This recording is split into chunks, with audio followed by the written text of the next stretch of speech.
Assalamualaikum warahmatullahi wabarakatuh.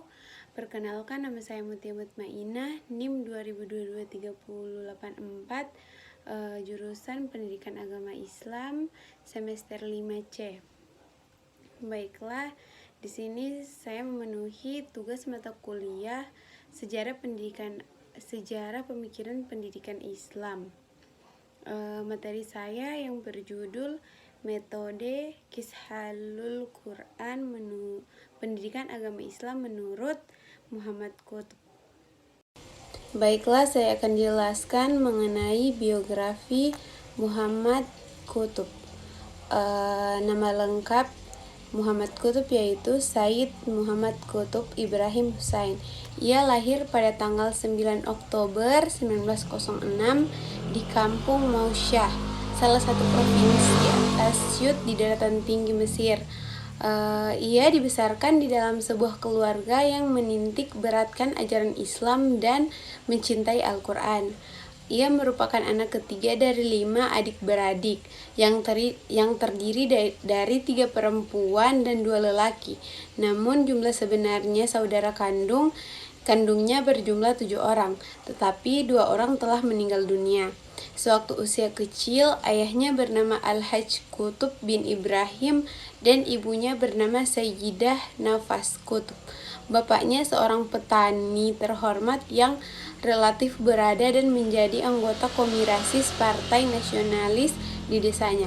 Rumahnya dijadikan markas bagi kegiatan politik, lebih itu dijadikan pusat informasi yang selalu didatangi orang-orang yang ingin mengikuti berita-berita nasional dan internasional dengan diskusi-diskusi para aktivis partai yang sering berkumpul di situ, atau juga tempat membaca koran. Ayahnya meninggal dunia ketika ia sedang kuliah. Tidak lama kemudian disusul oleh ibunya. Wafatnya 2 orang yang dicintainya itu membuatnya ia sangat kesepian. Tetapi di sisi lain, keadaan ini justru memberikan pengaruh positif dalam karya tulis dan pemikirannya. Selanjutnya, pemikiran pendidikan agama Islam menurut Qutb. Muhammad Qutb merupakan salah seorang pemikir Muslim atau intelektual Muslim tingkat dunia yang cukup terkenal saat ini. Tetapi apa yang terjadi di kalangan dunia Islam dewasa ini, di mana telah muncul ke permukaan berbagai isu tentang ekonomi, seperti ekonomi, sosial, lingkungan hidup terbelakang dan kumuh, dan krisis pendidikan serta problema lain yang sangat mendesak menuntut pemecahan. Nah, di sini pemikiran Muhammad Qutb lebih mendorong ke sistem dan metode pendidikan agama Islam. Menurut Muhammad Qutb, pendidikan Islam ini melakukan pendekatan yang menyeluruh terhadap wujud manusia, baik dari segi jasmani maupun rohani, naik dari kehidupan fisik maupun mentalnya dalam melaksanakan kegiatan di bumi ini. Dalam proses pendidikan tidak akan terlepas dari seorang pendidik dan peserta didik. Pendidikan dan peserta didik bagaikan dua sisi mata uang yang tidak dipisahkan satu sama lainnya. Selanjutnya, adapun sistem dan metodenya menurut pemikiran menurut pemikiran Muhammad Qutb. Yang pertama yaitu sistem pendidikan Islam. Konstruksi pemikiran pendidikan Muhammad Qutb menjadikan Al-Quran, akidah, dan kefitrahan yang satu kesatuan yang paling berkelindan dalam mengembangkan potensi jasmani, akal, dan roh yang ada pada manusia. Diwujudkannya dengan menawarkan sistem pendidikan Islam. Ciri-ciri mendasar sistem pendidikan Islam yakni yang pertama yaitu pendidikan ibadah. Ciri pendidikan Islam yang paling utama menurut Muhammad Qutb adalah ibadah. Pemaknaannya bukan hanya terbatas pada ibadah, seperti sholat, puasa, zakat. Yang dimaksud Muhammad Qutb dalam ibadah ini mencakup pengertiannya yang sangat luas. yaitu segala kebaikan dan kebaktian kepadanya merupakan wujud penunaian kewajiban manusia sebagai hamba, pernyataan ketundukan dan kepatuhan yang ditimbulkan oleh perasaan. Yang kedua yaitu pembinaan rohani. Islam memberikan perhatian besar terhadap kehidupan rohani.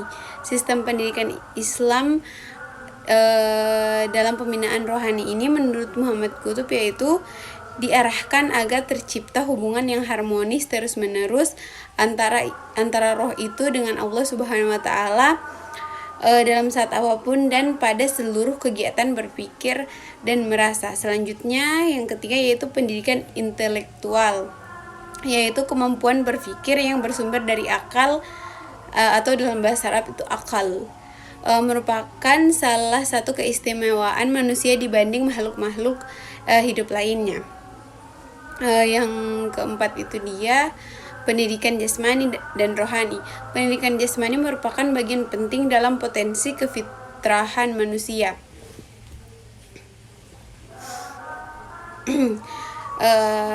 Kefitrahan manusia, keterampilan hidup yang penting dimiliki seorang dalam menjalani kehidupannya berkaitan dengan jasmani. Yang kedua kan yang pertama tadi sistem, yang kedua itu metode pendidikan. Metode pendidikan yang dilakukan dalam membina dan mengembangkan potensi kefitrahan yang ada pada manusia baik jasmani, akal maupun rohani, tidak hanya ditentukan oleh baik dan buruk banyaknya materi, namun lebih pada gerak perubahan audiens terdidik manusia ke arah yang lebih baik. Selanjutnya metode-metode pendidikan agama Islam menurut Muhammad Qutb yaitu yang pertama itu keteladanan atau qudwah. Teladan merupakan proses awal dari pendidik anak. Seorang anak akan dengan mudah mengikuti perilaku orang tua walaupun orang tua tanpa berbicara kepada anak. Yang kedua itu yaitu pembiasaan atau adaah. Pendidikan dengan adat kebiasaan yaitu dengan membiasakan dan mengulang-ulang perbuatan baik yang senantiasa diajarkan kepada anak akan membekas pada diri seseorang anak. Yang ketiga itu yaitu nasihat atau mau'izah. Orang tua hendaknya memberi nasihat kepada anak-anaknya dengan baik dan santun, dengan kata-kata yang lemah lembut dan penuh kasih sayang. Yang keempat yaitu kontrol atau mulahazah.